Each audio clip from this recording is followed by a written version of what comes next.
Well, it's a couple of days before the Crim Festival of Races, the 36th edition, and we're here with Flint's newest superstar, Claressa Shields. And maybe you can see that beautiful, I'm not sure I've seen one up quite so close, gold medal from the first ever middleweight boxing for women in the Olympics. Congratulations. Thank you. Well, Claressa, one of the things that's so striking about your performance is that one of the icons of running, Joan Benoit, won the first ever women's marathon Olympic gold medal. And people used to say that running wasn't ladylike. I bet you hear a little bit of that yourself. Yeah, people don't really believe that boxing is ladylike, but at the end of the day, that's what I like to do, so I'm going to do it. One of the things that people have noticed about you and your boxing is that you're really fast. Is that how you think you've won so many great matches?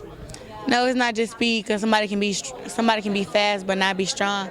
I'm fast, strong, and I got a lot of skills, so it's like all three put together. And I talked to your coach a couple minutes ago. What are some of the things that you think really helped influence your ability to be so good at it? Listening was a key point. I listen to my coach a lot. I mean, 95% of the time. 5% of the time I'm at his house. Well, I'm at his house a lot, but in the gym, I listen to him 95% of the time. So it's like I always listen to him, and he always telling me to do this and do that. You know, jab me head, and we work on it every single day, even when I'm not at the gym. So it all works out, and really key. And I just listen a lot. I like to learn. That's kind of interesting. So how many hours a day do you put in on the technique and the skills and the speed and the strength? Well, up at home, here up in Flint, Michigan, I only work out once a day. And I get up and run early in the morning. I run 4 to 6 miles. And then I do that every day. And then I go down to Burson 6 to 8:30. But that was just like I get up and run, then I train for 2.5 hours. But up at training camp, we would get up early in the morning and run, train, then spar. So that was 3 workouts a day. And then like sometimes we'd be like strength and conditioning, where we do like deal with a lot of weights and like a lot of stuff that makes your body really sore. And then we have to train. So it's like some days it alternated. So one day we did 3 workouts, the next day we did 2. It just alternated throughout all the week, and then Sunday we get off. So. Wow. And so pretty soon you have school to start. Yeah. Ask her about how many fights did she have to win there? How many fights did you have? Okay, hold on. We'll back up. Rolling. So in the Olympics, how many actual fights did you have to win the gold medal? 3. I had to win 3 fights. But if you look at all the fights that I had to do to even get there, I had to win 4 fights to even get qualified for the Olympics in America, to qualify as a woman, to be in the top 8. That was 4 fights. I had 4 more fights when it was top 8 women in America to fight for the #1 spot. That was 4 fights. China, I fought twice, so that's 10. And then winning the Olympics was 3 more, so that's up to 13 fights to get a gold medal if you want to go through all the steps. But at the Olympics, I just had 3. But all those fights they all led up to me winning my gold medal. 13, that's your lucky number now. Yeah. So you'll be a senior in high school. How will you put in all that training when you're back in school now? It's always been like that. You know, I'm a senior. I started boxing when I was 11, so from the 6th grade till now, I always have to go to school and then train later on in the day. And like school goes from 7 in the morning to like 3 or 2. Then I get out and I got a couple hours, and then I train at 6 to 8:30. It just be like I'm going to school, going home, going to sleep, working out, and then going back home. But I have a lot of more interviews and stuff like that.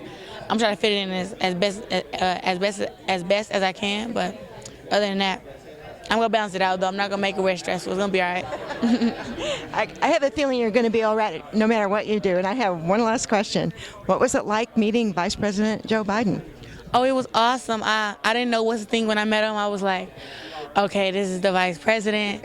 But I met him and his granddaughter. He's really awesome. I love Joe Biden. Like just to meet him and be in his presence, and just how down to earth he was, you know. And I'm down to earth, so we got along very well. And it was just great, you know, just being in front of all those people, because they was cheering for me, chanting USA, and then they were chanting 4 more years for him, and he was just standing up there together. So it was pretty awesome. Well, I think you're pretty awesome. Thank you so much for talking with us, and it's been a real treat to meet you, Claressa. Thank you. Thank you. I want to say something about our Olympians. How proud I am. Thank you, Title IX, for what you've done for women athletes in this country. Thank you.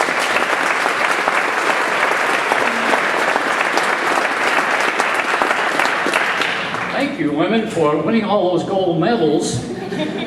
Twice as many as the men did this time, by the way. And with Greg Myers, I too am a fan of boxing, having been a pretty good Navy lightweight some many years ago, and having helped out with the Golden Gloves for many years in Flint. And the highlight of my time in boxing was when I got to referee a match between Muhammad Ali and Jimmy Ellis. Now, I know you won't believe that, so I brought the picture, so anybody wants to see it. And I brought it especially for Teresa. I wanted her to see that. See, the guys on our boxing team ought to watch her. She already knows. Everything comes off that jab.